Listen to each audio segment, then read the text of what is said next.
கிறிஸ்துவுக்குள் பிரியமான சகோதரர் மற்றும் சகோதரி ஆண்டவர் இயேசு கிறிஸ்து நாமத்தினாலே வாழ்த்துக்கள். நாம் தேவனுடைய வார்த்தையை கேட்பதற்கு முதல் ஒரு ஜெபத்தை பண்ணோம். ஜெபத்தை பண்ணித்தராங்க சபையின் ஊழியரை அன்போடு அழைக்கிறோம். நாம் ஜெபிப்போம். பரலோகத்தில் வாசமாயிருக்கிறதான பரிசுத்த பிதாவே, இந்த அதிகாலை பொழுதிலே உம்மை நேசிக்கிற, உம்மை போற்றுகிற, புகழுகிற, உம்மை கீழ்ப்படிய ஆர்வமாயிருக்கிற பிள்ளைகள் யாவரையும் நீர் கொண்டு வந்து சேர்த்ததற்காக நன்றி. பிதாவை நீர் இரக்கமாயிரும். கர்த்தருக்குள் கீழ்ப்படிய ஆர்வமாயிருக்கிற ஒவ்வொரு பிள்ளைகளையும் நீர் கொண்டு வந்து சேர்த்து உற்சாகப்படுத்துகிற பிள்ளைகளும் போதிக்கிற தாசர்களையும் நீர் ஆசீர்வதிக்கும்படியாய் வேண்டிக் கொள்கிறோம். இந்த வகுப்பிலே பங்கெடுத்துக் கொண்ட ஆர்வத்தில் உடன் ஒத்துழைப்பு தந்து கழுத்தை கொடுத்து சேர்ந்து வேலை செய்கிற எல்லா பிள்ளைகளையும் நீர் ஆசீர்வதிக்கும்படியாய் வேண்டிக் கொள்கிறோம். தூரத்திலிருந்து கேட்கிற பிள்ளைகளையும் நீர் ஆசீர்வதிங்க. உம்முடைய இரக்கத்தை தாரும். சுகவீனமாயிருக்கிற சகோதரிக்கும் பிதாவே, அவர்களும் மற்ற நாளில் வந்து கேட்கத்தக்கதான பலன் தரும்படியாக சரீர கூற்றுகளை நல்ல முறையில் கொண்டு வரும்படியாய் கேட்டுக்கொள்கிறோம். நீதாமே உடைய பிள்ளைகளுக்கு பாதுகாப்பை தாரும். பத்திரமாய் கொண்டு வந்து சேர்த்தீர். வராத பிள்ளைகளையும் கொண்டு வந்து சேர்க்கும்படியாய் வேண்டிக் கொள்கிறோம். இயேசுவின் நாமத்தில் செபிக்கிறோம் நல்ல பிதாவே, ஆமென். தேவனுடைய செய்தியை அனைத்து சகோதரர் சபையின் ஊழியரை அன்போடு அழைக்கிறோம். உங்கள் யாவருக்கும் உயிர்த்தெழுந்த ஆண்டவராகிய இயேசுவின் நாமத்திலே எல்லாருக்கும் வாழ்த்துக்கள். கடந்த நாள் தொடங்கி நாம் நமக்கு வெட்கமாய் தோன்றுகிற பாவத்திற்காக தேவனுக்கேற்ற துக்கமடைதலும், அதை விட்டுவிடுதலும், அதை சிலுவையில் அடித்து மரிக்க செய்வதும், பாவ சரீரம் ஒளிந்து போகும் பொருட்டாக அதிலே நாம் மரித்து உயிர்த்தெழ வேண்டும் என்பதை குறித்து நாம் பார்த்து கொண்டிருக்கிறோம். அதற்காக மெய்யான ஒரு காரியத்தை, தேவன் எதிர்பார்க்கிற காரியத்தை நாம் சரியாய் செய்வதற்கு நாம் போதிக்கப்பட்டுக் கொண்டிருக்கிறோம். அப்ப நம்ம பாவம் சிலுவையில் அடித்து மரிக்க செய்த பிற்பாடுதான் நாம அடக்கம் பண்ண முடியும். ரோமர் 6ஆம் அதிகாரம் 13ஆம் வசனத்திலே தேவனால் நாம் ஏன் ஆசீர்வதிக்கப்படுகிறோம் அப்படின்னு தெரியுமா? நம்முடைய அவயவத்தை பயன்படுத்துவதில் 2 வகை ஆயுதமாக பயன்படுத்துவது சொல்றார். படிங்க அதை. ரோமர் 6:13. நீங்கள் உங்கள் அவயவங்களை நீதியின் ஆயுதங்களாக அநீதியின் ஆயுதங்களாக பாவத்திற்கு ஒப்புக்கொடாமல் உங்களை மரித்தோரிலிருந்து பிழைத்திருக்கிறவர்களாக தேவனுக்கு ஒப்பு கொடுத்து உங்கள் அவயவங்களை நீதிக்குரிய ஆயுதங்களாக தேவனுக்கு ஒப்பு கொடுங்கள். சரி, அப்ப நமக்கு தான் அந்த வாய்ப்பு தந்திருக்குது. நம்ம இன்னைக்கு நம்ம படிக்கிற பாடம் ரட்சிப்பு உண்டாக வாயினால் அறிக்கை பண்ணப்படுவதுதான் நம்முடைய பாடம். ஆனாலும் இதை கொஞ்சம் இன்னும் நம்ம தெளிவுபடுத்துவோம். நம்முடைய இந்த அவயவங்களை நம்ம கர்த்தருக்குள் வருகிறதுக்கு முன்னதாகவே நீதியின் ஆயுதங்களாக ஒப்பு கொடுத்து என்று ஒரு வார்த்தை இருக்கு. ஒப்பு கொடுக்கிறது நம்முடைய பாகம். ஒருத்தர் ஒப்பு கொடுக்கும் பொழுதுதான் நம்முடைய பிதாவானவர் கிரியை செய்ய முடியும். நாம ஒருத்தர் ஒப்பு கொடுக்காத போது நீங்க என்னதான் உங்களுக்கு பொதுச்சாலும் என்னதான் செஞ்சாலும் அது எந்த விளைச்சலையும் தராது. பாருங்க, யூதர்கள் சிலர் ஒப்பு கொடுக்கலைங்கிறத பின்னாடி நம்ம படிப்போம். தன்னை ஒப்பு கொடுக்காத போது அங்கு ஒரு வேலை செய்யாது. காது மந்தமாயிடும், கண்கள் குருடாயிடும், செவி ரொம்ப அடைப்பா தினவாயிடும், பிறகு நம்ம இருதயம் கொளுத்ததாயிடும். ஒப்பு கொடுக்கும் போது அனைத்துக்குமே நம்ம கீழ்ப்படுகிற பிள்ளைகளாக இருப்போம். அப்பதான் அந்த மரித்தல் நடக்கும். இல்லைன்னா நமக்குள்ள அந்த பாவம் உயிராவே இருக்கும். மனதுல சரி சரி என்று தோண்டிக் கொண்டே இருக்கும். ஆகையினால இயேசுவானவர் பிதாவை நொறுக்கிற பொழுது அவர் என்ன செய்தார்னு கேட்டீங்கன்னா, அவரு ஒப்பு கொடுத்தார். எதுக்கெல்லாம் கேட்டீங்கன்னா, காரி துப்பும் போது சரி, எச்சில் மணக்குமா, எச்சில் ரொம்ப மணக்குமா, குழந்தைங்களுக்கு நீங்க முத்தம் கொடுத்து பாருங்க, சொல்லி பாக்குதா, அதுக்கு பிடிக்கல, ஏதோ சரியில்லை, ஏதோ ஈரமா இருக்கு, ஏதோ அவங்களுக்கு பிடிக்கல. நாற்றம் அவங்களுக்கு தெரியல, ஈரமா இருக்கு அவங்களுக்கு. ஆனா நமக்கு தெரியும் நாற்றம். பொதுவா காதலர்களுக்கு நாற்றம் தெரியாது, அப்புறம் வயசான பட்டு நாற்றமா தான் இருக்கும் அது. ஏன்னா அது அப்புறம் அது சரியா இருக்காது. இது என்னன்னு கேட்டீங்கன்னா, அந்த எச்சில் எவ்வளவு பெரிய அந்த இருந்தா அவர் அதை தொடச்சான்னு கூட சொல்ல, அப்படின்னா தலையில குட்டுறாங்க. இதெல்லாம் ஒப்பு கொடுத்தார். அவர் ஒப்பு கொடுத்ததுனால இதெல்லாம் வரும் அப்படின்னு எதிர்பார்த்திருந்ததுனால அதை சந்தோஷமா மனமும் ஒப்பு கொடுத்தார். இப்படிதான் நம்ம தீர்மானம் வச்சுக்கணும். மனமும் கிறிஸ்தவ வாழ்க்கையில இந்த பாவத்தை மறிக்க செய்யணும், அவருக்காக வாழணும் என்று நீதியின் ஆயுதங்களாக பாருங்க. 2 ஆயுதமா இருக்கு பாருங்க. ஒரு ஆயுதம் அநீதியின் ஆயுதம், இன்னொரு ஆயுதம் நீதியின் ஆயுதம். ஆயுதம் முடியும் சொல்லுது வெற்றி. ஆயுதம் ஒருத்தர் எதுக்கு வச்சிருக்காரு? சண்டை போட்டா வெற்றி, வெற்றி. சண்டை போட்டா வெற்றி அடையிருக்கு தானே. அப்போ நம்ம இந்த சுபாவங்களை தரித்து கொண்டா ஆவிக்குரிய வாழ்க்கையில எவ்வளவு பெரிய போராட்டங்கள் வந்தாலும் வெற்றி கிடைக்கும். ஆனா அநீதியின் ஆயுதங்களை தரித்து கொண்டோம்னா அது தோல்வியாவே இருக்கும். அது அநீதியின் ஆயுதங்கள் என்று சொல்லப்படுகிறது. அப்போ இந்த தோல்விக்கான வேலைகளை நாம செய்யாம வெற்றிக்கான வேலைகளை செய்யணும். 1 பேதுரு 4:1 சொல்றாரு, இப்படி இருக்க கிறிஸ்து நமக்காக மாம்சத்தில் பாடுபட்டபடியால் நீங்களும் அப்படிப்பட்ட சிந்தையை ஆயுதமாக தரித்துக் கொள்ளுங்கள். பாருங்க, வெற்றியின் ஆயுதம். இப்படி நம்ம பாடுகள் வரும், அவமானம் வரும், துன்பங்கள் எல்லாம் வரும். இதெல்லாம் நம்ம வரும் என்று நம்ம சிலுவையில மரித்து அதெல்லாம் ஏற்றுக்கொண்டு நம்ம ஒப்பு கொடுத்தோம்னா யாரு பின்னாடி போவாங்க? யாரு வெளியே போவாங்க? துன்பங்களும் பாடுகளும் உபத்திரவங்களும் வரும்பொழுது அவங்க வெளியவே போக மாட்டாங்க. அவங்க கர்த்தருக்குள் உறுதியாக இருப்பாங்க. அப்ப சிலுவையில நாம அடிக்கணும் சொல்றார். கலாத்தியர் 6:14 பார்த்தோம்னா, நானும் உலகத்திற்கு சிலுவையில் அறையுண்டிருக்கிறேன் என்று சொல்றார். அப்ப கலாத்தியர் 2:20 கொஞ்சம் வாசிங்க. கிறிஸ்துவோடு சிலுவையில் அறையப்பட்ட பிற்பாடு என்ன நடக்கும்? கிறிஸ்துவுடனே கூட சிலுவையில் அறையப்பட்டேன், ஆயினும் பிழைத்திருக்கிறேன். இனி நான் அல்ல, கிறிஸ்துவே எனக்குள் பிழைத்திருக்கிறார். நான் இப்பொழுது மாம்சத்தில் பிழைத்திருக்கிறதோ என்னில் அன்பு கூர்ந்து எனக்காக தம்மைத்தாமே ஒப்பு கொடுத்து தேவனுடைய குமாரனை பற்றி விசுவாசத்தினாலே பிழைத்திருக்கிறேன். பாருங்க, அது எவ்வளவு பெரிய அர்த்தம் கொடுக்கக்கூடிய ஒரு வார்த்தை பாருங்க. சிலுவையில் கிறிஸ்துவோடு சிலுவையில் அறையப்பட்ட பிற்பாடு என்ன நடக்குதுன்னு கேட்டீங்கன்னா, அவர் பிழைத்திருக்கிறாரு. இனி நான் கிடையாது, நான் அல்ல. அப்படியானா மொத்தமாக கிறிஸ்தவ ஜீவியத்தில் அவர்தான் என்னில் பிழைத்திருக்கிறார். கிறிஸ்துவே எனக்குள் பிழைத்திருந்தால் நான் யார் சொல்றதுதான் கேட்பேன்? நான் சொல்றதை நான் கேட்க மாட்டேன். நான் இல்லைன்னு சொல்லிட்டாரு, நான் செத்துட்டேன்னு சொல்றாரு. பாருங்க, இப்படிப்பட்ட ஒரு உறுதியான ஒரு மனநிலை நமக்கு ஞானஸ்நானத்திற்கு முன்னாடி வேணும். அப்ப நான் இப்பொழுது மாம்சத்தில் பிழைத்திருக்கிறதோ என்னில் அன்பு கூர்ந்து எனக்காக தம்மைத்தாமே ஒப்பு கொடுத்த தேவனுடைய குமாரனை பற்றும் விசுவாசத்தினாலே பிழைத்தல். பிழைத்தல் என்பது வாழ்தல். அன்றாட வாழ்க்கையிலே நாம் கிறிஸ்துவோடு இப்படித்தான் வாழ வேண்டும். இந்த இளையகுமாரன் தகப்பன் திரும்பும்போது என்ன தீர்மானிச்சாரு? அவருக்கு புத்தி தெளிந்ததுன்னு ஒரு வார்த்தை இருக்கு இல்லையா? லூக்கா 15:17 நீங்க வாசிச்சீங்கன்னா உங்க குறிப்புல 21 வரைக்கும் கூட நீங்க போட்டுக்குங்க. அப்போ 21, 24 வரைக்கும் நீங்க பாத்தீங்கன்னா, புத்தி தெளிந்த போது அவர் யோசிச்சாரு, உணவு, ஒரு நல்ல உணவு அல்லது நல்ல சாப்பாடு, பூர்த்தியான சாப்பாடு எங்கிருக்கிறது என்று கண்டுபிடிச்சார். அப்படியானால் கிறிஸ்துவின் சபையிலே, கிறிஸ்து கட்டின சபையிலே அவருடைய ஞானமானது வெளிப்படுத்தப்படுகிறபடியினாலே ஒரு பூர்த்தியான சாப்பாடு அங்கு இருக்கிறது. பாருங்க, அவன் யோசித்தது பூர்த்தியான சாப்பாடு இருக்கிறது, நானும் பசியினால் சாகிறேன் என்று சொன்னான். அப்போ ஒரு பூர்த்தியான சாப்பாடை பற்றி அவன் யோசித்தான். அது பூமிக்குரிய சாப்பாடா இருக்கிறது மட்டும் அது இருக்காது, கண்டிப்பா அது உண்மையா கூட இருக்கணும் பாக்குறதுக்கு. ஆனா அது ஆவிக்குரிய அர்த்தமானது, அது எல்லாமே நிறைய கருத்துக்களை உள்ளடக்கி இருக்கிறது. புத்தி தெளிந்து அப்படிப்பட்ட ஒரு திருப்பம் நம்ம இடத்துல இருக்கணும். அவர் சொல்றாரு லூக்கா 15:24, என் குமாரனாகி இவன் மரித்தான், திரும்பவும் உயிர்த்தான். உயிர்த்தான்னா ஆவிக்குரிய ஒரு உயிர்த்தெழுதலை பத்தி, நித்திய உயிர்த்தெழுதலை பத்தி அவர் பேசுறாரா?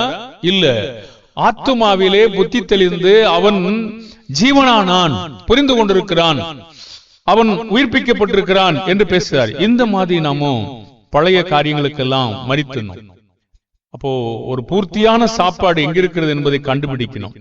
இப்போ மெய்யான மனமாற்றம் ஒப்புவித்தலும் தேவனுக்கேற்ற துக்கமும் நம்முடைய மனதில் ஏற்படவில்லையானால் நம்ம யாரை போல இருப்போம் பாருங்க. ஒருத்தர் கர்த்தருக்குள் வரும் பொழுது மெய்யான மனமாற்றத்தோடு வருகிறவர் கடைசி வரைக்கும் அவர் எதிர்கொள்வார். ஆனால் ஒரு மெய்யான மனமாற்றத்தோடு தேவனுக்கேற்ற துக்கத்தோடு வராவிட்டால் கொஞ்சம் அலைபடலாம், வெளியே செல்லலாம், இந்த மாதிரி இருக்கக்கூடாது. ஏசாவினுடைய அந்த மாறுதல் மெய்யானதா இருந்ததா இல்ல சும்மா பூமிக்குரிய இம்மைக்கான காரியங்களுக்கா? பாருங்க, அந்த வசனத்தை நீங்க பார்த்தீங்கன்னா அவருக்கு கவலை இருந்துச்சு, கண்ணீர் இருந்துச்சு, ஆனா மனமாறுதல் அவருக்கு இல்லவே இல்லை. அந்த மாதிரி ஒரு மனம் திரும்புதல நாம பெற்றுக்கொள்ளக்கூடாது. 17ஆம் வசனம் சொல்றது இல்லையா, ஏனென்றால் பிற்பாடு அவன் ஆசீர்வாதத்தை சுதந்திரித்துக் கொள்ள விரும்பியும் ஆகாதவன் என்று தள்ளப்பட்டதை அறிவீர்கள். அவன் கண்ணீர் விட்டு கவலையோடு தேடியும் மனமாறுதலை காணாமல் போனான். அப்ப அவன் கண்ணீர் விட்டானா, கவலையோடு தேடினானா, எனக்கு ஒரு ஆசீர்வாதமாவது இருக்குமா? அப்போ நாம பூமிக்குரிய வாழ்க்கையில இப்படிதான் தேடணுமா? இதுதானா மனம் மாறுதல் இல்லாத தேடுதல்? மனம் மாறுதல் இல்லாத கண்ணீர், மனம் மாறுதல் இல்லாத கண்ணீர் கூட வருமா? வருமா? வஞ்சகமா, சீர்கட்டி ஏமாத்துறது, வேசி கல்லன் என்று சொல்றார். இம்மைக்கான இந்த காரியங்கள் எனக்கு கிடைக்கவில்லையே என்ற ஒரு அழுகை, இந்த ஆசீர்வாதம் எனக்கு இல்லையே என்ற ஒரு அழுகை. பாருங்கள், அவன் புத்திரபாகத்தை அலட்சியம் செய்தான், அலட்சியம் செய்து சீர்கட்டு போனான். அவனுக்கு பாருங்கள், மனமாறுதல் இல்லாமல் ஒரு கண்ணீரும் வருகிறது, ஒரு கவலையும் வருகிறது, ஒரு தேடுதலும் வருகிறது. எதுக்கு? நிச்சயமாகவே தேவனுக்காக இல்ல, அவனுக்காக. இந்த மனமாறுதலை தேவன் எதிர்பார்க்கிறாரா? அப்படி செய்யக்கூடாதுங்க. யூதாசு அந்த மரணாக்கினைக்குள்ளாக தீர்க்கப்பட்டதை கண்டு அவரு மத்தேயு 27:3-4 வரைக்கும் 5 வரைக்கும் என்ன சொன்னாரு? அவரு அந்த பணத்துக்கு என்ன பாடுபட்டாரு? கட்டி கொடுக்கிறதுக்கு பயங்கரமான ஒரு பாடுபட்டுட்டு அடுத்து தீர்க்கப்பட்டதை கண்டு மனஸ்தாபப்பட்டு, ஒரு வார்த்தை இருக்கா? அப்போ இது மனஸ்தாபப்பட்டு என்ற வார்த்தை இருந்தாலும் அவன் எதற்காக மனஸ்தாபப்பட்டிருக்கிறான்? அவன் மெய்யாகவே தேவனுடைய குமாரன் அப்படிங்கிறதுக்காகவா, இல்ல மரணாக்கினைக்குள்ளாக தீர்க்கப்பட்டதை கண்டதினாலா? பாருங்க, கண்டதினாலே அப்படி இருக்குது. அவர் சொன்னாரு, இது காசு எனக்கு வேணாம் சொன்னாரு, அது ஓம்பாடுன்னு சொல்லிட்டாங்க, நான்கு கொண்டு போய் சேர்த்துட்டாரு. இது ஒரு நல்ல மனஸ்தாபமா இருக்கிறதா? அது அப்படி இருக்கிற மாதிரி காணப்படுதா? இருந்தா என்ன நடக்கும் பாருங்க. அது அவரு அதுக்கு எல்லாம் இழந்துட்டாருன்னு தெரியுது முதலாவது. அப்ப இதெல்லாம் இப்படி நாம சில காரியங்களுக்காக மனஸ்தாபப்படுவோம், தற்காலிகமா மனஸ்தாபப்படுவோம்.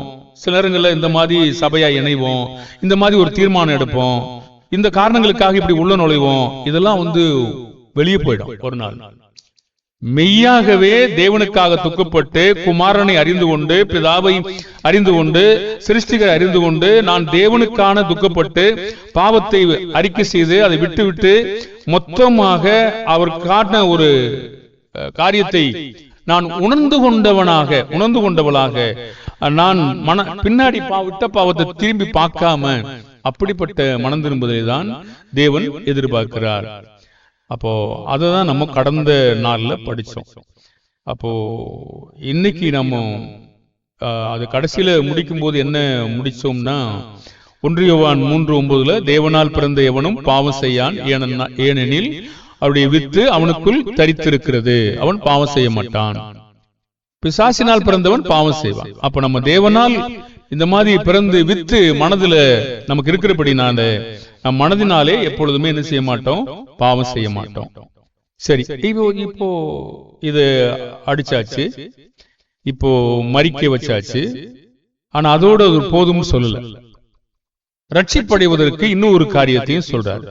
நம்ம ஏற்கனவே போதிக்கப்படும் போது கேட்டீங்க, விசுவாசம் உள்ளவனாகி ஞானசானம் பெற்றவன் ரட்சிக்கப்படுவான் அப்படின்னு சொன்னான். இதுக்கு நிறைய வழிகளை தேவன் வைத்திருக்கிறார். இப்போ நம்ம ரோமர் 10ஆம் அதிகாரம் 10ஆம் வசனத்திலே நாம துவக்குவோம்.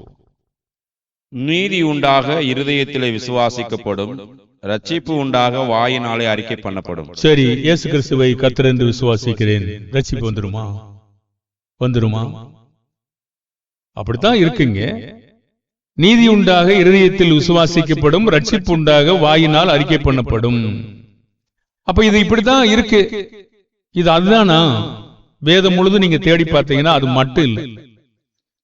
வாயில சொல்றது ஒன்று, இருதயத்திலே ஏற்றுக்கொள்றது ஒன்று, இருதயத்திலே ஒப்புக்கொள்றது ஒன்று, இருதயத்திலே காண்கிறது ஒன்று, இருதயத்திலே அதன்படி நடக்கிறது ஒன்று. இதெல்லாம் சேர்ந்து இந்த அறிக்கை பண்றதுக்குள்ள இருக்குங்கிறத நமக்கு உங்களுக்கு நான் சொல்ல போறேன்.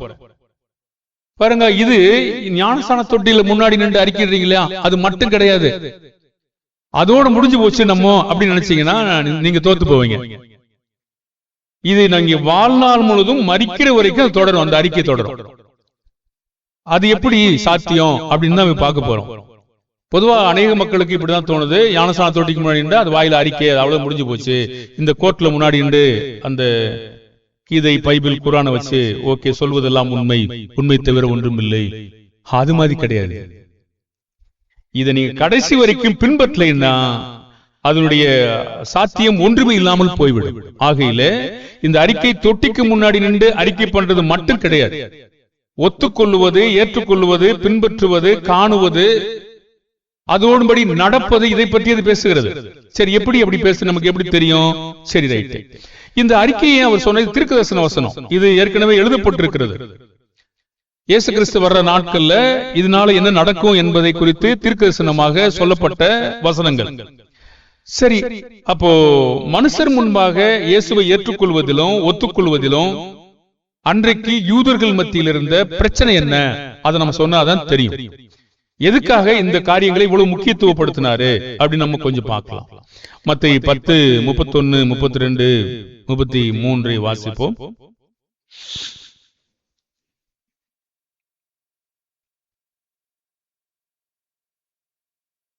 மனுஷர் முன்பாக என்னை அறிக்கை பண்ணுகிறவன் எவனோ அவனை நானும் பரலோகத்திற்கு என் பிதாவின் முன்பாக அறிக்கை பண்ணுவேன். மனுஷர் முன்பாக என்னை மறுதலிக்கிறவன் எவனோ அவனை நானும் பரலோகத்திற்கு என் பிதாவின் முன்பாக மறுதலிப்பேன். 31 வசனம்.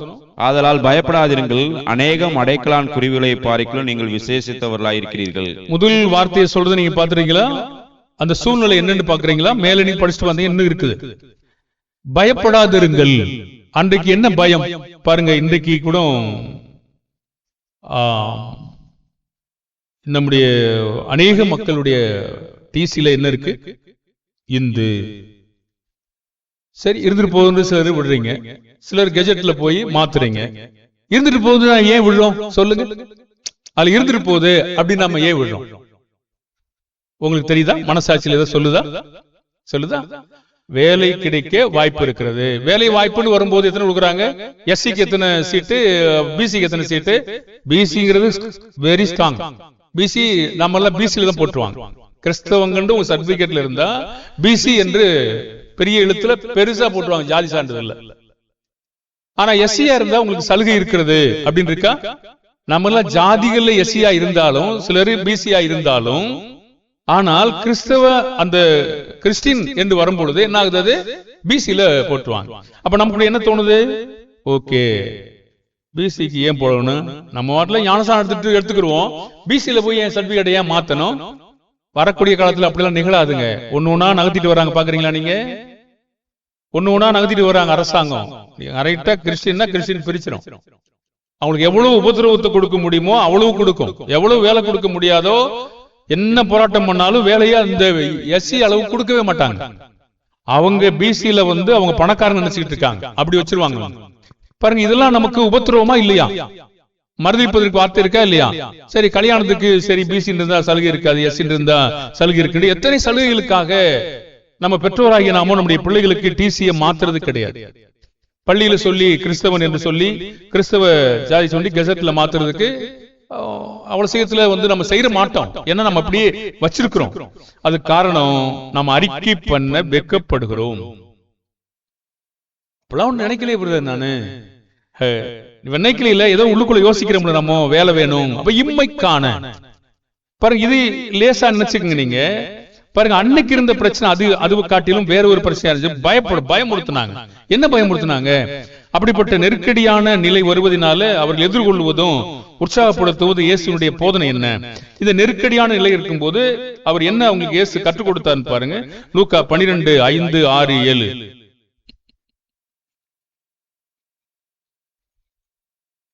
லூக்கா 12:5-6-7. நீங்கள் இன்னாருக்கு பயப்பட வேண்டும் என்று உங்களுக்கு காண்பிக்கிறேன். கொலை செய்த பின்பு நரகத்திலே தள்ள வல்லமையுள்ளவருக்கு பயப்படுங்கள், ஆம் அவருக்கே பயப்படுங்கள் என்று உங்களுக்கு சொல்லுகிறேன். 2 காசுக்கு 5 அடைக்கலான் குருவிகள் இருக்கிறார் அல்லவா? அவைகளில் ஒன்றாயிலும் தேவனால் மறக்கப்படுகிறது இல்லை. உங்கள் தலையிலுள்ள மயிரெல்லாம் எண்ணப்பட்டிருக்கிறது. ஆகையால் பயப்படாதிருங்கள். அநேகம் அடைக்கலான் குருவிகளை பாரிகளும் நீங்கள் விசேஷித்தவர்களாயிருக்கிறீர்கள். இயேசுவை ஏற்றுக்கொள்ள அவர்களுக்கு ஏன் பயம்? என்ன பிரச்சனை? இவ்வளவு கருத்துக்களை சொல்லுவதற்கு அவருக்கு என்ன காரியம்? ஒரு வார்த்தை சொல்றாரு, நீங்கள் யாருக்கு, அதாவது இன்னாருக்கு பயப்பட வேண்டும் என்று உங்களுக்கு காண்பிக்கிறேன். சபையினுடைய விசுவாசிகளுக்கு யாரு மேய்ப்பர்கள், யார் விசுவாசின்னு தெரியுதா? விசுவாசி சொன்னாலும் அவன் பின்னாடி போறாங்க, மேய்ப்ப சொன்னாலும் அவன் பின்னாடி போறாங்க, இன்னொருத்த சொன்னாலும் அவன் பின்னாடி போறாங்க. இன்னார் யார் என்று அவங்களுக்கு தெரியுதா? தெரியல. இன்னும் இயேசு குறிப்பிட்டு காட்டுறாரு பாருங்க. நீங்க அந்த அதிகாரிக்கு பயப்படுறீங்க, அந்த யூத அதிகாரிக்கு பயப்படுறீங்க, அந்த இன்னொரு ஆசாரியனுக்கு பயப்படுறீங்க. நீங்க இந்த சூழ்நிலையில யாருக்கு பயப்படணும் நான் உங்களுக்கு சொல்லி தர்றேன் அப்படின்றார். ஏன் அவனுக்கு பயப்படக்கூடாது என்று சொல்லி தர்றேன். இதை ஏன் சொல்றேன் தெரியுமா? வாயினால் அறிக்கை செய்வோம் இல்லையா? இந்த அறிக்கை செய்வதற்கான சூழ்நிலை இங்க இருக்கா இல்லையா? பாருங்க, அறிக்கை என்று வருவதற்கான வெறும் வாய் மட்டும் இல்ல, மனுஷர் முன்பாக அறிக்கை செய்யணும். அந்தரங்கமாக கூட இருக்குது, ஆனா அது தேவன் விரும்பல. மனுஷர் முன்பாக செய்யணும், அந்த சூழ்நிலை இருக்கிறது. சரி, அன்று அந்த சூழ்நிலை இருந்தது, இன்னைக்கு இருக்கா அப்படின்னா இருக்கு. நீங்க சொல்ல இல்லைன்னு சொல்லக்கூடாது, இருக்கு. சரி, இப்ப அதையும் நம்ம சொல்லுவோம். அப்போ அவர் சொல்றாரு, இன்னாருக்கு பயப்பட வேண்டும் என்று உங்களுக்கு காண்பிக்கிறேன். சரி, மனுஷனுக்கு எவனுக்கும் பயப்பட வேண்டிய அவசியம் கிடையாது. அதிகாரிகளை நாம் கனம் பண்ணணும், அரசாங்க அதிகாரிகளை கனம் பண்ணணும். எவனை கனம் பண்ண வேண்டியதோ அது ரைட். ஆனால் இன்னாருக்கு பயப்படணும் உங்களுக்கு சொல்லுகிறேன். அதுக்கு என்ன காரணம் சொல்றாருன்னா, கொலை செய்த பின்பு நரகத்திலே தள்ள வல்லமை உள்ளவருக்கு பயப்படுங்க. இப்ப மனுஷன் வல்லமை உள்ளவனா, இங்கே இந்த தேவன் வல்லமை உள்ளவரா என்று ரெண்டையும் நீங்க முதல்ல கண்டுபிடிங்க. அப்படியானா இந்த முக்கியத்துவம் யாருக்கு கொடுக்கணும் அப்படிங்க நீங்க கண்டுபிடிச்சு ஆகணும்னு சொல்றாரு. சொல்லிட்டு சொல்றாரு, ஆம் அவருக்கே பயப்படுங்கள் என்று உங்களுக்கு சொல்கிறேன் சொல்லி இயேசு சொல்லிட்டு இருக்காரு. அப்போ மனுஷனால் என்ன செய்ய முடியும்? கொலை செய்ய முடியுமா? தேவன் அனுமதிக்கிற பொழுது கொலை செய்ய முடியும். கொலை செய்யவும் நம்மளை அனுமதிக்கிறாரா? நிச்சயமாக. பிழைத்திருக்கவும் அனுமதிக்கிறார், கொலை செய்யவும் அனுமதிக்கிறார் கிறிஸ்தவ வாழ்க்கையிலே. அப்ப இந்த கிறிஸ்தவ வாழ்க்கையிலே நாம் அவரை ஏற்றுக்கொள்ளும் பொழுதும், ஒப்புக்கொள்ளும் பொழுதும், அங்கீகரிக்கிற பொழுதும், அறிக்கையிடுகிற பொழுதும், மனுஷர் முன்பாக ஆமாம் என்று ஏற்றுக்கொள்கிற பொழுதும் நாம் கொலை செய்யப்பட முடியும். ஆனாலும் நீங்கள் மனுஷருக்கு பயப்படாதிருங்கள். பாருங்க, அப்பதான் அறிக்கையிட பத்தி சொல்றாரு. அப்ப இன்னொரு உதாரணம் சொல்றாரு. 2 காசுக்கு 5 அடைக்கலான் குருவிகளை விற்கிறாங்க. அவங்க வித்துட்டு போறாங்க, அந்த குருவி எதுக்காக உபயோகப்படட்டும். அப்புறம் சொல்றாரு, அவைகள் ஒன்றாகிலும் தேவனால் மறக்கப்படுவதில்லை. அப்ப அடைக்கலான் குருவியை குறித்து கூட கர்த்தருடைய சித்தம் இருக்குதா?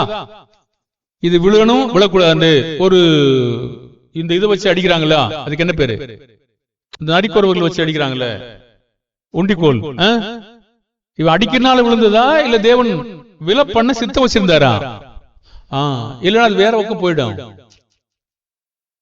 அப்ப நீங்க பாருங்க, ஒரு நினையாம ஒருத்தன் அம்பு எய்து விட்டான். நினையாம திடீர்னு விழுந்து போயிடுச்சு, அந்த அம்பு போயிடுச்சு. ஆனா தேவன் நினைச்சாரு, இவன் ஆகாப்புடைய சந்தில தான் விழுக வைக்கணும்னு தேவன் நினைச்சாரு. பாருங்க, ஆகாப்ப குறிப்பாத்த உடல நினைக்காம ஒரு அம்பு போயிடுச்சு. ஆனா தேவன் அந்த அம்பை ஆகாப் சந்துக்கு போய் திருப்பி விட்டாரு. அப்ப என்ன சொல்ல வர்றாரு அவரு? நீங்க என்னுடைய சித்தம் இல்லாம நீங்க சாகடிக்கப்பட மாட்டீங்க, நீங்க பயப்படாதீங்க, நீங்க அறிக்கையிடுங்க, நீங்க ஒப்புக்கொள்ளுங்க, என்னுடைய நாமத்தை, என்னுடைய அதிகாரத்தை ஏற்றுக்கொள்ளுங்க என்று அவர் சொல்லிட்டு இருக்காரு. அப்போ இன்னும் சொல்றாரு, இன்னும் அடுத்த ஒரு உதாரணம் சொல்றாரு.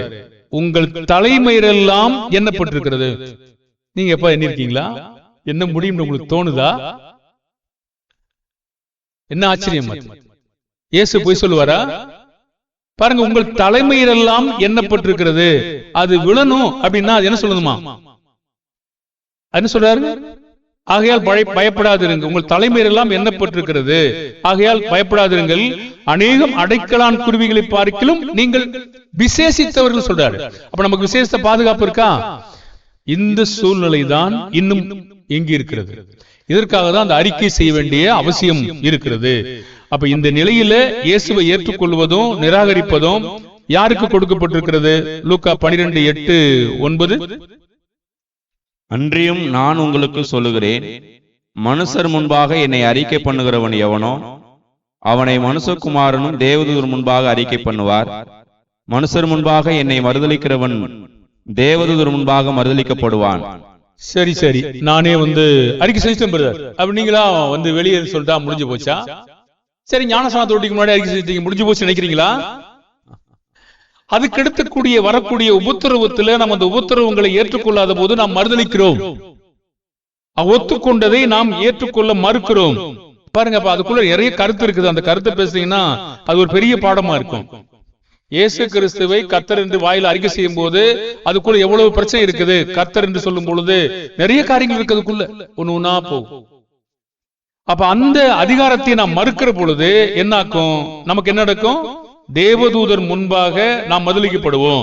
இப்ப வெளிப்படையா தெரியுது, நம்ம கண்டிப்பா என்ன செய்யணும்? வாயினால அறிக்கையிட்டா தான் நாம ஏற்றுக்கொள்ளப்படுவோம். இந்த சூழ்நிலையில இயேசுவின் காலத்துல மனுஷர் முன்பாக ஒப்புக்கொள்ளாதபடி அல்லது அறிக்கை செய்யாதபடி இருந்தது என்ன என்று நாம இன்னும் கூடுதலாக பார்ப்போம். அறிக்கை செய்ய மனமுவந்து வராத மக்கள் என்னெல்லாம் நடந்திருக்கிறது அப்படிங்கறதை பார்ப்போம். பயந்த சூழ்நிலை. யோவான் 3:1-2.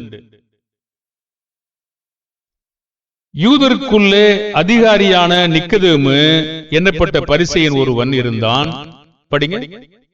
யூதருக்குள்ளே அதிகாரியான நிக்கோதேமு என்னப்பட்ட பரிசேயன் ஒருவன் இருந்தான். அவன் ராக்காலத்தில் இயேசுவினிடத்தில் வந்து, ரவி, நீ தேவனிடத்திலிருந்து வந்த போதகர் என்று அறிந்திருக்கிறோம். ஏனெனில் ஒருவனும் தன்னுடனே தேவன் இராவிட்டால் நீர் செய்த இப்படிப்பட்ட அற்புதங்களை செய்ய மாட்டான் என்றான். இந்த யூதருக்குள்ள அதிகாரி போதகன். அப்போ இவன் ஏன் ராக்காலத்துல வந்தான்? இயேசுவை ஏன் வெளிப்படையா ஏற்றுக்கொள்ள அவனுக்கு விருப்பம் இல்லையா? அப்போ இயேசுவை அவன் ஏற்றுக்கொள்ள அப்படி வெளிப்படையா விருப்பம் இல்ல அப்படின்னு ஏதாவது சொல்லுதா? அப்படி எதுவும் சொன்னது மாதிரி தெரியல.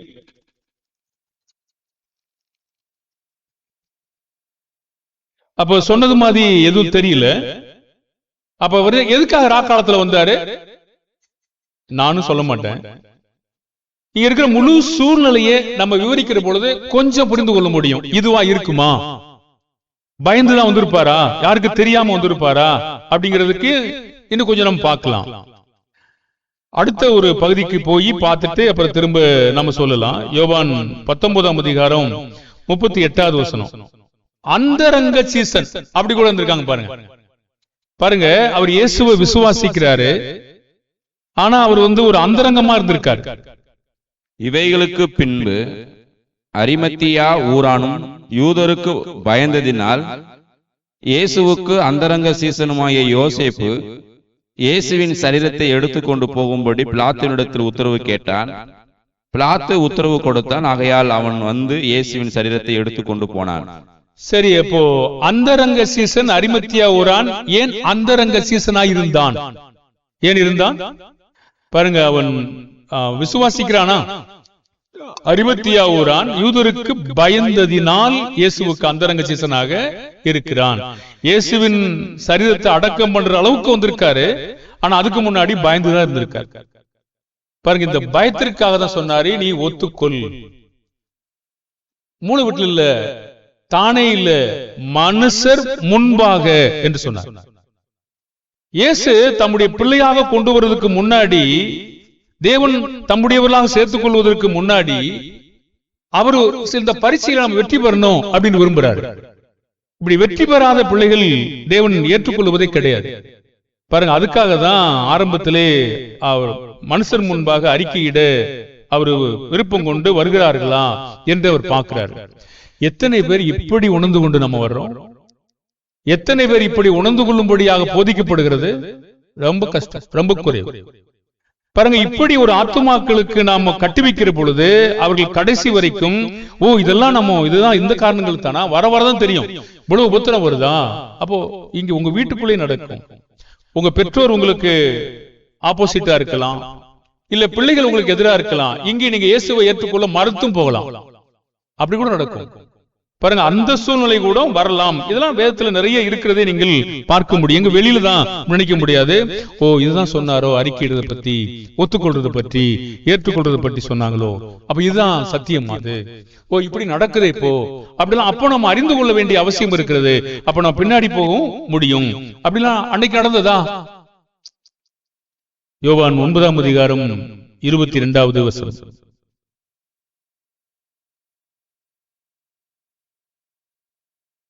அவனுடைய தாய் தகப்பன்மார் யூதர்களுக்கு பயந்ததினால் இப்படி சொன்னார்கள். ஏனெனில் இயேசுவை கிறிஸ்து என்று எவனாவது அறிக்கை பண்ணினால் அவனை ஜெபாலயத்துக்கு புறம்பாக்க வேண்டும் என்று யூதர்கள் அதற்கு முன்னமே கட்டுப்பாடு செய்திருந்தார்கள். பாருங்க, யாராவது இயேசுவை கிறிஸ்து என்று, கிறிஸ்துனா இயேசுனா யாரு, கிறிஸ்துனா யாரு முந்தின பாடங்கள்ல நீங்க போதிக்கப்பட்டிருக்கீங்க.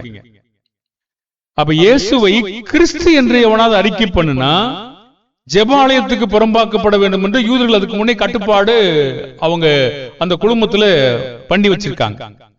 இங்கே ஒரு பிறவி குருடன் இருக்கிறான். அவருடைய தாய் தகப்பன்மார் என்ன சொல்றாங்க கேட்டீங்கன்னா, யூதருக்கு பயந்துட்டாங்க. அவன் சுகமாக்கிட்டார் இயேசு. அப்போ சுகமாக்குனபடினால அது குறித்து விசாரணை செய்யறாங்க. இது உன் மகன் தானே, சொல்லு, உனக்கு தெரியாதான்னு கேட்கிறாங்க. இப்போ நீங்க பாருங்க, நம்ம ஏற்கனவே முன்னாடி ஒரு கேள்வி கேட்டோம். தாய் தகப்பனுக்குள்ளோட இப்படி பிள்ளைய மறுதளிப்பாங்களா? ஆமா, பாருங்க, அவங்க ஒரு உயிர் பயத்திற்காக, ஒரு சாதாரண இந்த கொலை செஞ்சிருவாங்களோ பயத்திற்காக ஜெபாலயத்துக்கு கொலை உடையும் சொல்லலாம், ஜெபாலயத்திலிருந்து புறம்ப தள்ளிடுவாங்க.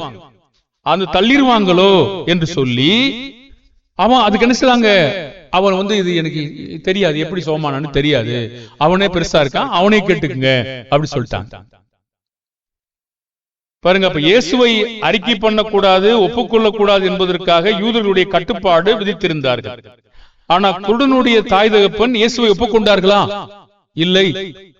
ஏற்றுக்கொண்டார்களா? இல்லை. கண்டார்களா? இல்லை. இருந்தா ஏன் அவங்க வெளிப்படையா சொல்ல முடியல மனுஷர் முன்பாக? பாருங்க, உள்ளுக்குள்ள அவங்களுக்கு என்ன தெரியும், என்ன தெரியும், அவருக்கு எப்படி சோமாக்குனாங்கன்னு தெரியும். ஆனா மனுஷர் முன்பாக சொல்றாங்களா? அதான் கேள்வி. மனுஷர் முன்பாக சொல்லுவதற்கு சொல்ல சொல்ல அநேகர் இணையக்கூடிய வாய்ப்பு இருக்கிறது. பாருங்க, மனுஷர் முன்பாக சொல்றா அவங்க மற்றவங்களையும் இணைவாங்க. பயந்தாங்கன்னா மற்றவங்களும் பயந்து போவாங்க. அப்ப தேவன் ஞானமா செய்றாரா? ஞானமா செய்றாரு. ஆனா காணாத அவருடைய மகன் குமாரன் குருடன், அவன் இயேசுவை கண்டாரா? அறிக்கையிட்டாரா? அவரோடு பின்பற்றினாரா? பாருங்க, ஆச்சரியம். ஒரு பெற்றோர் அதை மறுதலித்தார்கள், ஒரு குமாரன் அதை ஏற்றுக்கொண்டான். பாப்போம் பாருங்க, யோவான் 3ஆம் அதிகாரம் 33 38 வரைக்கும். யோவான் 9:33 38 வரைக்கும். அவர் தேவனிடத்திலிருந்து வராதிருந்தால் ஒன்றும் செய்ய மாட்டாரே என்றான். அவர்கள் அவனுக்கு பிரயுத்தரமாக, முழுவதும் பாவத்தில் பிறந்த நீ எங்களுக்கு போதிக்கிறாயோ என்று சொல்லி அவனை புறம்பே தள்ளிவிட்டார்கள். அவனை அவர்கள் புறம்பே தள்ளிவிட்டதை இயேசு கேள்விப்பட்டு அவனை கண்டபோது, நீ தேவனுடைய குமாரனிடத்தில் விசுவாசமாய் இருக்கிறாயா என்றார். அதற்கு அவன், ஆண்டவரே, அவரிடத்தில் நான் விசுவாசமாய் இருக்கும்படிக்கு அவர் யார் என்றான். இயேசு அவனை நோக்கி, நீ அவரை கண்டிருக்கிறாய், உன்னுடனே பேசுகிறவர் அவர்தான் என்றார். உடனே அவன், ஆண்டவரே, விசுவாசிக்கிறேன் என்று சொல்லி அவரை பணிந்து கொண்டான். சரி, அப்போ அந்த குருடன் சொல்லுகிறான், அந்த விசாரணை பண்ணுகிற யூத மத தலைவரிடத்திலே, அவர் தேவனிடத்திலிருந்து வராதிருந்தால் ஒன்று செய்ய மாட்டாரே என்றான். அவனுடைய விசுவாசத்தை பாருங்க. 34 வசனத்துல அவங்க அவனுக்கு பிரதி உத்தரமாக அவனை பார்த்து சொல்றாங்க, முழுவதும் பாவத்தில் பிறந்த நீ எங்களுக்கு போதிக்கிறாயோ? புறம்பே தள்ளிட்டாங்க. அவன் குருடனா பிறந்ததுக்கு என்ன காரணம் சொல்றாங்க? அவங்க முழுவதும் பாவத்துல இவர் பிறந்துட்டாருன்னு யோசிக்கிறாங்க. அவங்க உண்மை சொல்றாங்களா? இல்ல. நீங்க 9ஆம் அதிகாரம் 1-2 போய் பார்த்தீங்கன்னா அது பொய்ன்னு தெரியும். அப்போ அவனை புறம்பே தள்ளிவிட்டதை இயேசு கேள்விப்பட்டு அவனை கண்டபோது, நீ தேவனிடத்தில் குமாரனிடத்தில் விசுவாசிக்கிறாயா என்றார். அதுக்கு 36 வசனத்துல சொல்றாரு, ஆண்டவரே, ஆம். அதற்கு அவன், ஆண்டவரே, அவரிடத்தில் நான் விசுவாசமாய் இருக்கும்படி அவர் யார் என்று சொன்னார். இயேசு சொல்றாரு, அவனை நோக்கி, நீ அவரை கண்டிருக்கிறாய், உன்னுடனே பேசுகிறவர் அவர்தான் என்றார். உடனே அவன் ஆண்டவரே விசுவாசிக்க சொல்லி என்ன செய்தாரு, பணிந்து கொண்டார். அப்படி சொன்ன உடனே இயேசு என்ன சொல்றாரு 39 வசனத்துல, இப்ப அவர் ஒப்புக்கொண்டிருக்காரா, அறிக்கையிட்டு இருக்காரா பாருங்க. அப்பொழுது இயேசு காணாதவர்கள் காணும்படியாகவும் காண்கிறவர்கள் குருடராகும்படியாகவும் நியாய தீர்ப்புக்கு நான் இந்த உலகத்திற்கு வந்தேன் என்றார். இப்ப காணாதவர்கள் யாரு? யார் கண்டாங்க? அந்த குருடன் காணாம இருந்தான், இப்பொழுது இயேசுவை கண்டுகொண்டான். இப்போ காணாதவர்கள் காண்கிறவர்கள் யாரு? பரிசேயர்கள், சதுசேயர்கள், யூத மத தலைவர்கள், இவர்கள் எல்லாம் கண்டாங்க. இவங்க என்ன ஆயிட்டாங்க? குருடா இருக்காங்க.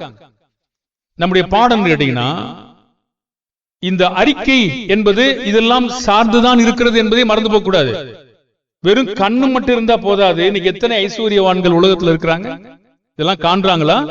மெய்யான ராஜ்யத்தையும் மெய்யான சத்தியத்தையும் மெய்யான இயேசுவையும் அவர் ராஜாவா இருக்கார் என்பதை காண்றாங்களா?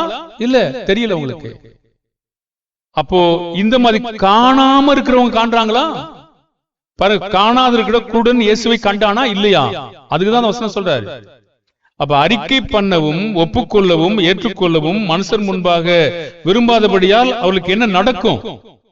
என்ன நடக்கும் கேட்டீங்கன்னா, யோவான் 12:39 43 வரைக்கும் பாத்தீங்கன்னா, 41 வரைக்கும் பாத்தீங்கன்னா, அவங்க கண்களினால் காணாமலும் இருதயத்தினால் உணராமலும் குணப்படாமலும் இருக்கும்படி நான் அவர்களை ஆரோக்கியமாக்காமல் இருக்கும்படிக்கும் அவருடைய கண்கள் அவர்களை குருடாக்கி இருதயத்தை கடினமாக்கினார் என்றார். அப்புறம் இதெல்லாம் அவங்க ஏன் செய்ய மறுத்துட்டாங்க? 42, 43.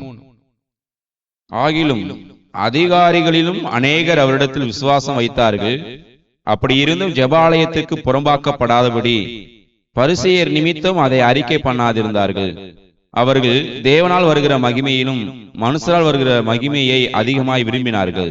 2 காரணம் சொல்றாரு பாருங்க. விசுவாசம் வச்சுட்டாங்களா அதிகாரிகள்? ஆமா. ஆனா அவங்க அறிக்கை பண்ணாங்களா, பண்ணலையா? ஒத்துக்கொண்டாங்களா, ஒத்துக்கொள்ளலையா? ஏற்றுக்கொண்டாங்களா, ஏற்றுக்கொள்ளலையா? ஏற்றுக்கொள்ளலையே. பிரயோஜனமா ஆகுமா? பாருங்க, கீழே சொல்றாரு, அவர்கள், இந்த அவர்களை தான் சொல்றாரு, அவர்கள் தேவனால் வருகிற மகிமையிலும் மனுஷனால் வருகிற மகிமையை அதிகமா விரும்பினாங்க. மனுஷங்க என்னை எப்படி புகழ்றாங்க, மனுஷங்க என்ன சொல்றாங்க, அது கேட்டாங்க. தேவன் என்னை பாராட்டுகிறாரா? பாருங்க, இன்றைக்கு இருக்கிற நீங்க சபைகள்ல பாத்தீங்கன்னா இந்த மாதிரி மனுஷங்க நிறைய பேர் இருக்கிறாங்க. ஆனா ஞானஸ்நானத்துக்கு தடை பண்றாங்களா? பாருங்க, இங்க 2 ஆத்துமாக்கள் மனுஷர்கள் வந்தாங்க. உங்களுக்கு என்ன வேணும்? கார் வேணுமா, பைக் வேணுமா, என்ன வேணா வாங்கி தர ஆயத்தமா இருக்கும், எங்களுக்காக நீங்க ஜெபிச்சுக்கிட்டே இருக்குன்னு சொல்லி ரொம்ப காலம் வந்துகிட்டே இருந்தாங்க, ஜெபிச்சுட்டே இருந்தாங்க, சில கொடுத்துக்கிட்டே இருந்தாங்க. சரி, அவங்க எங்களுக்கு வாக்களிச்சாங்க, வண்டி வாங்கி தரதா குறித்தும் மற்ற என்ன வேணுமோ அதெல்லாம் கேளுங்க, நாங்க வாங்கி தரோம் அப்படிங்கிற மாதிரி சொல்லிட்டே இருந்தாங்க. ஆனா எங்க வரலன்னா ஞானஸ்நானம் அந்த கோட்டுக்கு வர மாட்டேன்ட்டாங்க. நாங்க எங்க இதுல இருக்கோம். பாருங்க, விசுவாசிக்கிறாங்க, ஆனா அறிக்கை பண்ண அவங்க விரும்பல. அப்படியானா உங்க பணம் எங்களுக்கு தேவைப்படாது, அவ்வளவுதான். ஏன்னா அந்த சாபத்தை வாங்கி எங்களால் கட்ட முடியாது.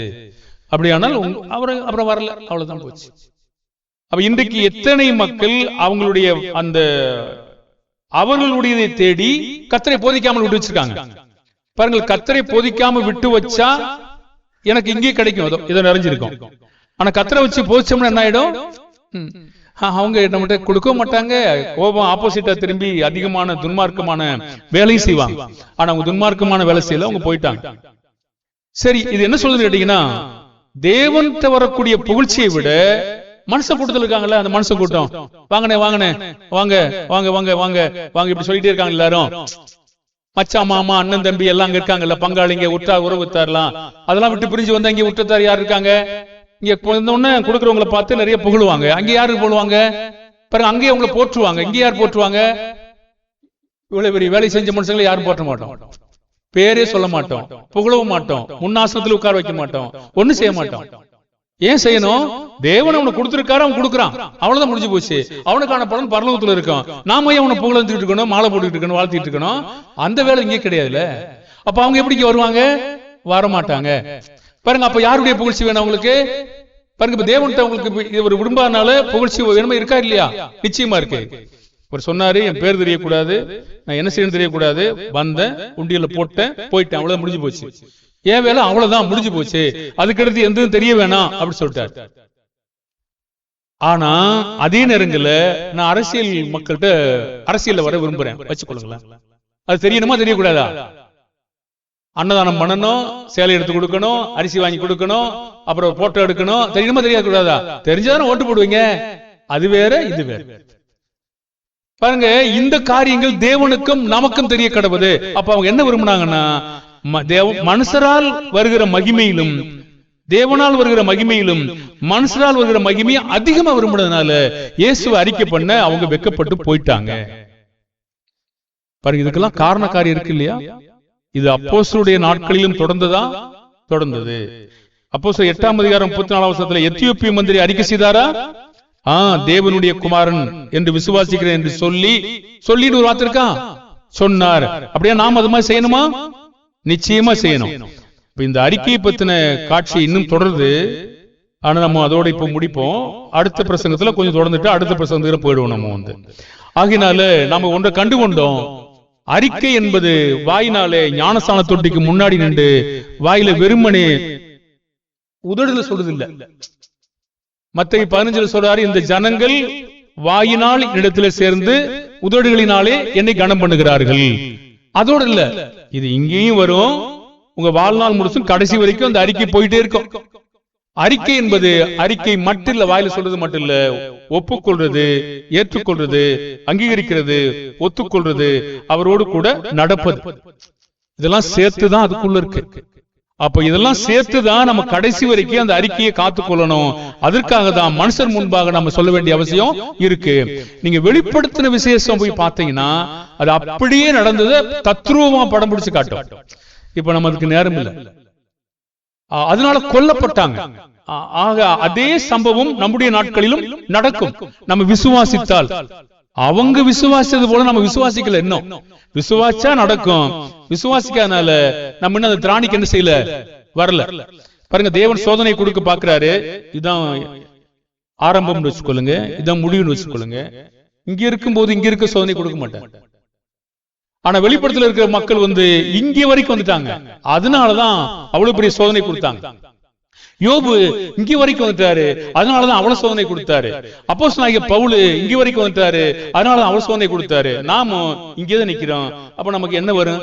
யாரு இன்னும் அடிக்கல, யாரு இன்னும் காரி துப்பல, யாரு என் கூட அடிக்கடி கிறிஸ்தவ மதத்து நிமித்தமா சண்டை போட்டுட்டு இருக்கல. அப்ப எவ்வளவு இங்க இருக்கேன், நான் இங்கதான் இருக்கேன், இன்னும் இங்க கூட வரல, இங்கெல்லாம் வரல. வந்தாதான் அது வரும், வந்தா வரும் சொல்றாரு. அப்ப அதுதான் அந்த காலத்துல நம்ம எப்படி இருக்குங்கிற பொறுத்து அது அமையும். ஆகினால இந்த அறிக்கையில எவ்வளவு முக்கியத்துவம் என்பதை பாருங்க. அந்த அறிக்கையில நம்ம கடைசி வரைக்கும் அவரோடு பாடுபடணும், அவமானப்படணும், நிந்திக்கப்படணும், துன்பப்படணும், இதெல்லாம் அதுக்குள்ள இருக்குங்கிறத நம்ம அறிந்து நம் மனப்பூர்வமா தேவனுடைய குமாரன் அறிக்கை செய்யும் பொழுது அவர் என்ன பாடுபட்டாரோ, அவர் எப்படி எல்லா விதத்திலும் உட்படுத்தப்பட்டாரோ அதுக்கு நாமும் சம்மதிக்கிறோம் என்றுதான் என்ன செய்யணும், அறிக்கை செய்கிறோம். அதுக்கு ஒப்பு கொடுக்கணும். அந்த விதமா தான் நம்ம செய்யறோம். கர்த்தர் என்றால் என்னன்னு தெரியும் உங்களுக்கு, தேவனுடைய குமாரன் என்றாலும் என்ன தெரியும். தேவனுடைய குமாரன் அப்படி சொல்லும் பொழுது இங்க உலகத்தில் வந்து பாடுபட்ட மனுஷகுமாரனாகவும் இருக்கிறார். பாருங்க, அப்ப இதெல்லாம் சொல்லும் போது அந்த பேர் கீழே என்ன இருக்கோ, அவங்க என்ன செஞ்சாங்களோ அதை நம்ம அப்படியே அதிகாரத்தையும் ஒத்துக்கொள்றோம், அதே நேரத்துல பாடுகளையும் ஒத்துக்கொள்றோம். அவர் செஞ்ச எல்லாத்தையும் ஒத்துக்கொள்ற பேருதான் அறிக்கை. பேர் வாயில மட்டும் அது அறிக்கை கிடையாது. அப்படி நம்ம மார்க்கத்துக்குள்ள வரக்கூடாது. வந்தா விலகி போயிடுவோம். நம்ம உணர்ந்து கொண்டவர்களாக செய்வோம். கர்த்தர் நம்மை ஆசீர்வதிப்பார். நிறைவான ஜெபத்தை பணித்தன சகோதரர் ராஜன் பேரன்போடு அழைக்கிறோம். ஜெபம் செய்வோம். மகா இரக்கமும் அன்பு நிறைந்த பரிசுத்தமுள்ள பிதாவே, எங்களை உண்டாக்கின சிருஷ்டிகரே, நன்றியோடு துதிக்கிறோம், ஸ்தோத்தரிக்கிறோம். அருமையான இந்த நேரத்திலே பிதாவே, நாங்கள் யாவருமே அமர்ந்து உம்முடைய வசனத்திற்கு நாங்கள் எங்களுடைய செவியை சாய்த்து பேசப்பட்ட வார்த்தைகளை நாங்கள் கவனமாய் உணர்ந்து கொள்ளத்தக்கதான ஞானமுள்ள இருதயத்தை நீர் கொடுத்ததற்காக நன்றி செலுத்துகிறோம். மெய்யான மனம் திரும்புதல் எது என்பதை நாங்கள் அறிந்திருக்கிறோம். இந்த காலை பொழுதிலே பிதாவே, நாங்கள் ரட்சிப்பு உண்டாக வாயினாலே அறிக்கை பண்ணப்பட வேண்டும் என்று நாங்கள் படித்திருக்கிறோம். இந்த அறிக்கையானது ஞானஸ்நானத்தோடு நின்று விடாமல் கிறிஸ்துவ நிமித்தம் வரக்கூடிய உபத்திரவங்களில் பிதாவே நாங்கள் கிறிஸ்துவை மறுதலிக்காதபடிக்கு நாங்கள் கிறிஸ்துவை மனுஷர் முன்பாக அறிக்கை பண்ணக்கூடிய ஒரு பிள்ளைகளாயிருக்க, அந்த அளவுக்கு நாங்கள் விசுவாசத்திலே வளர்ந்து வரக்கூடிய ஒரு பிள்ளைகளாயிருக்க நீர் உதவி செய்யும்படியாம் தொண்டு சிறப்பிதாவே. வேத வாக்கியத்திலே சில மக்கள் அறிக்கை செய்வதற்கு பயம் அவர்களுக்கு இருந்தது. மனிதனுடைய மகிமையை விரும்பக்கூடியவர்களாக இருந்தார்கள். நாங்கள் அவ்விதமாக இல்லாமல் பிதாவே எங்களை உண்டாக்கின தேவனுக்கு நாங்கள் பயந்து நடக்கக்கூடிய ஒரு பிள்ளைகளாயிருக்க நீர் ஆஸ்வதிக்கும்படியாம் தொண்டு செய்கிறோம். போதித்த சகோதரர் ஆஸ்வதிங்க, சரீர ஆரோக்கியத்தை கூட்டி கொடுத்து இன்னும் சரீரத்தில் பலமாயிருந்து அநேக ஆத்துமாக்களுக்கு உடைய வல்லமையுள்ள ஜீவனுள்ள வார்த்தைகளை போதித்து கட்டுவிக்க அவருடைய ஊழியங்களை நீர் ஆஸ்வதித்து பலப்படுத்தும்படியாயும் சிறப்பிதாவே. தொடர்ந்து இங்கே அமர்ந்திருக்கிற பிள்ளைகள் யாவரையும் ஆஸ்வதிங்க, வெறுமையாய் போகாதபடிக்கு தேவனுடைய வார்த்தைகளை உணர்ந்து கொள்ளும்படியான தயவு நீர் பாராட்டும்படியாயும் சிறப்பிதாவே. தொடர்ந்து நாங்கள் யாவருமே கர்த்தருடைய வார்த்தையின்படி நாங்கள் கீழ்ப்படிந்து தொடர்ந்து சபை வளர்வதற்கு எதுவாக நான் அதிகமாய் பிரயாசப்படவும் நீர் உதவி செய்யுங்க பிதாவே. இந்த பகுதியில் நடக்கிற ஊழியங்கள் ஒவ்வொன்றையும் நீர் ஆஸ்வதிங்க.